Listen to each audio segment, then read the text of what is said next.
Hey everybody, as part of cybersecurity awareness, I thought it would be fun to actually look into a cyber heist. Let's look into how it happens and come up with a billion reasons why we need to be more cyber aware. Are you ready for more? Then stay tuned.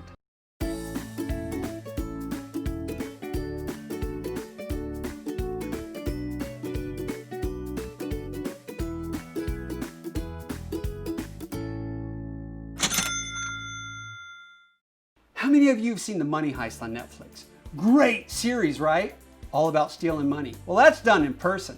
Let's talk about how a cyber crime, or actually how about a series of cyber crimes takes place. This is a well-known and devastating series of attacks. These are actually the Carbanak attacks that began back in 2013. Quick note, don't think because it was years ago, it doesn't apply today. As this cybercrime example, it's still very present today in financial crimes and fraud. And wait, did he say series of crimes? Yes, actually, yes, I did. You see, these were a series of malware-based multi-bank attacks, or should we say online cyber robberies of banks that totaled more, ready for this? Totaled more than $1 billion in losses. Wow. The attackers were an organized criminal gang, and they gained access to systems through phishing or spear phishing, and then transferred fraudulently inflated balances to their own accounts, or even to ATMs that were programmed to dispense cash through their waiting accomplices. You did catch all that, right? They got people to open emails. Those emails had attachments that infected computers, and then gained the criminals access to where they were able to then inflate transactions to be able to move money out. And the criminals even made use of the ATM networks of those banks that they were robbing to dispense the stolen funds. This wasn't a robbery of just one bank either. This cybercrime was one that was simultaneously coordinated to attack against multiple banks, multiple financial institutions. These guys really knew what they were doing. The attackers showed an actual sophisticated knowledge of the cyber environment and likely understood the banking processes, the banking controls, and even the vulnerabilities. It's possible that they either had an insider at some of these locations, were former bankers themselves, or had at the very least educated themselves on how the banks work in the electronic environment. Kind of scary. This was all evident as they went cross-channel and made use of several payment channels, including ATMs, credit and debit cards, and wire transfers. The attacks, they revealed that distinctions among cyber attacks, fraud, and financial crimes, those lines are starting to blur.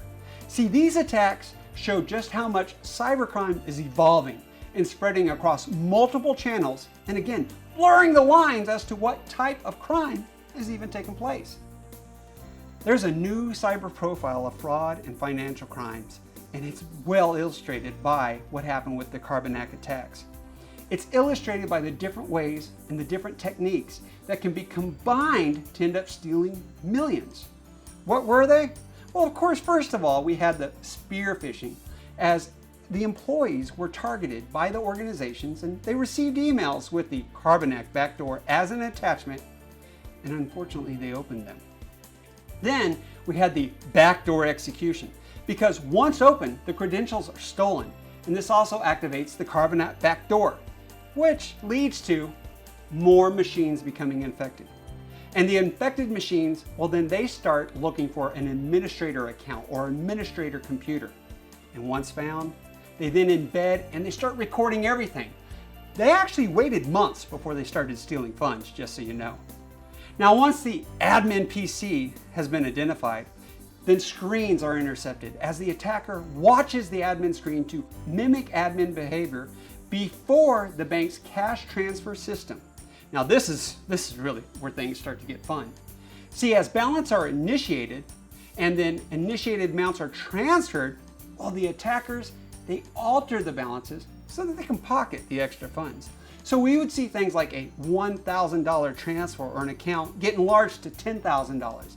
Then the $9,000, well, it gets transferred at the next level to the cyber criminal. And then there was the use of the ATMs.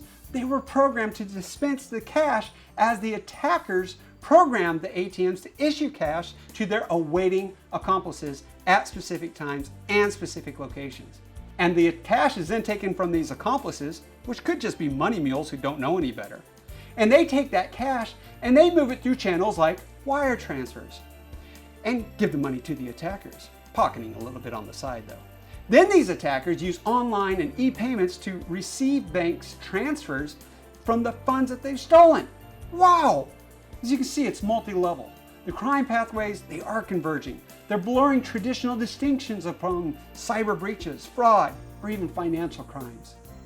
We saw on this attack, and we're seeing more and more today, that there are internal and external threats, that there are retail and non-retail threats, that there are insider threats. We're seeing market abuse and misbehavior, causing these cyber breaches that are resulting in things like loss of confidentiality and integrity. System breaches not letting us have the availability that we need to have. And then the crimes, well, there's the stealing of the money, there's money laundering, in some cases bribery and corruption, where employees could actually be part of the crime itself. I guess you can always throw in the, Al Capone tax evasion and tax fraud.